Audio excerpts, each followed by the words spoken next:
Hi, I'm Cliffhanger, and this is the movie Metalhead. A girl hooked on black metal hosts concerts in a barn and sets fire to a church. Cliffhanger, and this is the movie Metalhead. A girl hooked on black metal hosts concerts in a barn and sets fire to a church.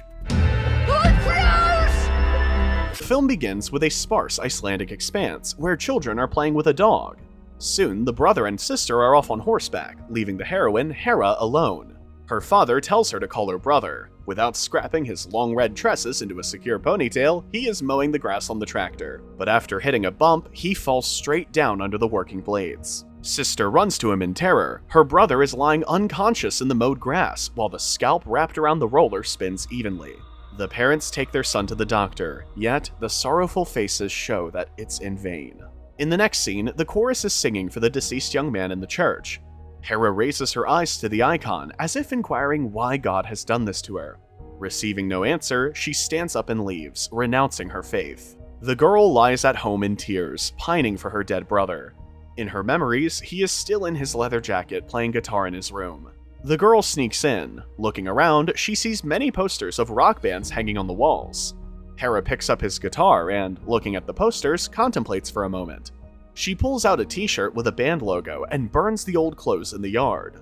After dressing as a hipster and taking the guitar, the girl goes to the bus stop. An old man is sitting there. He wonders where the girl is going. However, when the bus arrives, she remains seated on the bench. The narrative shifts 10 years forward. Hera, now grown up, is still sitting at the bus stop. A bus pulls up, and the driver asks if she is going into town this time, but the heroine refuses to go. She visits her brother's grave so she can plug her guitar into an amplifier and play a new tune right in the middle of a snow-covered graveyard. At home, her father notices her packed belongings. When asked why she hasn't left, Hera lies that she missed the bus. Afterward, she listens to heavy music on her headphones and reads magazines, completely ignoring her mother, who's cleaning up. Nevertheless, she does her duties of caring for the cattle diligently. Being a farm youth, you can punk out or black out, but the cows won't feed themselves. At dinner, the mother catches unpleasant flashbacks about the death of her son, noticing the carelessly spilled ketchup. Later, the family watches TV. At her father's suggestion that she get a boyfriend, the girl says that she is a fashionable lesbian these days. Then, she and her father make moonshine in the garage. The evening ends with the heroine tanking up moonshine in the barn, after which she wanders down the highway with the bottle until it's empty. She climbs into a neighboring house, and after making sure the owners are asleep, steals the booze and drinks it as she sits in an armchair, leafing through a photo album. Then the girl, imagining herself to be a GTA character, steals a tractor and rushes through the night fog, turning off the headlights and letting the steering wheel for the sake of fun. Let fate steer the vehicle itself. A drunken Hera is brought home by a neighbor, who asks to find out where the tractor is when she sobers up. While the daughter sleeps it off, the father pours out all the moonshine. In the afternoon, a new priest, Janus, visits them to make his acquaintance. The heroine does not want to go out while he's visiting and hides in her room. When she does come down, her parents ask about the tractor and tell her to find a job. Winter is coming, and there will be less work to do on the farm. Hera gets a job at a slaughterhouse, where she breaks sanitary regulations by not wearing a hair cap. Her relationship with her coworkers is not good either. She is pissed off by the cues and stupid jokes about her rock attributes. Hera's parents sing in the church choir, after which they talk to their neighbors, discussing the new priest and his private life. The fact that Janus is unmarried raises suspicions of his sexual orientation. However, the parents return home in silence. The family life has long begun to show the signs of strain. At home, they are greeted by an infernal rumble. The daughter is playing music. At work, Hera turns up the metal on the loudspeaker, which scares the animals. She is immediately fired for this, but she doesn't care too much. She continues to rehearse in the garage, where the harsh riffs don't bother anyone. Exhausted by boredom and the lack of objects for provocation, the heroine goes to church with her parents. There, she smokes on a bench in the back, attracting the priest's attention, after which she defiantly drops her cigarette on the floor and leaves. After the service, the pastor approaches her at the cemetery, where Hera yearns for her brother, but she avoids the conversation. At home, the girl is visited by her childhood friend, Big Guy Knutter, wearing torn socks and carrying a stash of cocaine in his pocket. They talk about their plans for the future, after which the guy offers to go dancing. Hera agrees, but she is not thrilled with the party at the country club. She meets a former classmate who has come with Knutter. The former friend wonders when the heroine is going to move to the city. She's been planning it for 10 years. Hera's parents are also present. Her father doesn't want to dance, and her mother invites someone else. Then the stern Scandinavian with the face of Everest climber Anatoly Bukreev simply walks home. Hera, meanwhile, flies into the Passion, trying to stage a slam, but the Nordic nature of those present does not allow for tuning into the beat of the fashionable subcultural dance. She is kicked out. Knutter follows to escort her home. In the barn, they see a bull copulating with a cow.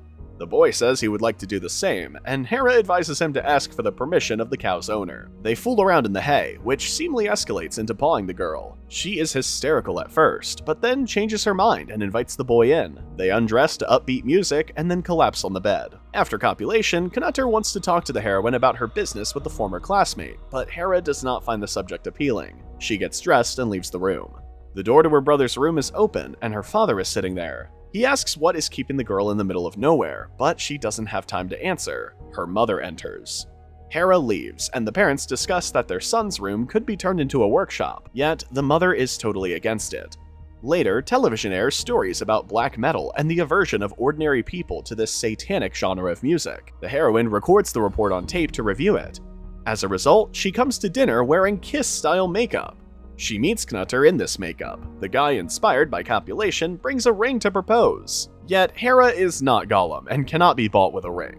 Afterward, the heroine kicks all the cattle out of the barn right in the middle of winter, declaring the animals free, and heads to the bathroom to cry. The returned parents do not comprehend the situation. They try to talk to their daughter, but she is in the middle of a teenage revolt. Unable to cope with her, the parents turn to a priest for help. Yet, they're in denial about their problems as a couple. Janice enters the girl's room for a talk. He recognizes the song playing, but Hera thinks the priest cannot grasp her passions. Then the man takes off his shirt and reveals a tattoo on his shoulder, a beast in the spirit of a metal band. Janice demonstrates a good knowledge of the musical style, which arouses the girl's trust. She confesses that Jesus owes her for her brother. Instead of a heart-to-heart talk, the girl tries to saddle the man with lustful intentions. Yet the man, mindful of celibacy, hastily does a bunk. In the evening, the parents discuss the incident in the garage. The father blames himself for his son's death and assumes that his wife thinks the same. However, she says he is not to blame. In the morning, Hera visits the priest to hand over a compilation recorded on an audio cassette. They listen to it late at night in the car, discussing musicians and bands along the way. They talk about the songs that the heroine writes. Janice wants to listen to them, but she refuses on the pretext that they're not yet finished. Later, she arranges a sound recording in the cowshed, remembering that the chicks love musicians and even sing along with their mooing. She sends the finished demo to a record company, nursing, like all artists, the dream of achieving recognition. In the evening, she's surprised to find her parents singing a duet to an acoustic guitar. The overheard singing prompts her to visit the priest. Stirred by the presence of a soulmate, the girl tries to embrace him, but the man keeps his distance. He has no romantic feelings for her. Insulted in her best feelings, Hera sneaks into the church, where she starts mayhem. She gets matches and sets fire to the church, for the glory of black metal, of course. Returning home, the girl packs her things. In the morning, her parents see neighbors disgruntled about the fire arriving at the house to say, Yet the guilty party is far away, sneaking into the mountains. Up there, the cold prevails and the wind is throwing snow in her face. Hera stubbornly walks through the white silence farther and farther until she stumbles upon a hunting hut where she takes refuge. She lays the rifle she took from home on her lap and sits by the open window, staring into the snowstorm. While Hera is freezing her ears off in the mountains, her parents worry that she has carried out a long-standing plan and gone to town after all. Then they go into the room of their son who died 10 years ago and clean out his belongings. In the mountains at night, the cold wind has intensified 100-fold and the battery in the player has died. Hera huddles under a blanket, trying to keep warm as she sees her older brother. Teenage maximalism loses out cleanly against harsh weather conditions. After shooting a couple birds, the heroine returns home, where she's surprised to find a failed fiancé. The thing is that there is a meeting of neighbors deciding how to go on with this life. The girl is in tears from what she's experienced. The next day, the neighbors visit her again to say that they will conceal the cause of the fire out of respect for Hera's parents and the tragedy they have suffered, and they will build a new church to replace the one that was burned down. In the meantime, the girl moves in with Knutter and tries on the role of a perfect wife, refusing heavy music and extravagant appearance. But when she notices a boy in a Metallica t-shirt in a store, she smiles as the boy shows her the goat. She doesn't know yet that 3 newcomers from the city got off the bus. They go to her parents' house and want to see Hera. Her father tells her about this over the phone. The girl rushes to her father's house, where 3 long-haired guys in leather clothes are waiting for her. They've heard her demo tape and want to release a CD. The owners greet the guests friendly, treating them to lunch and giving them a tour of the barn. Just then, the mother admonishes her daughter that being a model wife isn't necessary if it doesn't make her feel happy. The visiting musicians are plowed into the construction, and this is the first time the metalheads have built a church rather than burning it down. In the evening, Hera admits to Knutter that they are not going to make a happy family. The guy is upset by her decision, but fails to come to a compromise. He gets friend-zoned for good. Having recovered her informal appearance, the girl and the visiting musician set out to her first public performance. As part of the band, they perform in front of the entire city, celebrating the completion of construction. However, the heavy music is not to the liking of all present. Then the musicians begin a new, more melodic composition. The audience gets a kick out of it, and they listen to the rest of the song. When Hera returns home after the show, she goes upstairs and finds her mother in her room. She turns on one of her daughter's cassettes and starts dancing to it. Hera joins her, and soon her father, peeking in at the noise, starts dancing. The camera pulls away smoothly, leaving the family in peace. The film ends on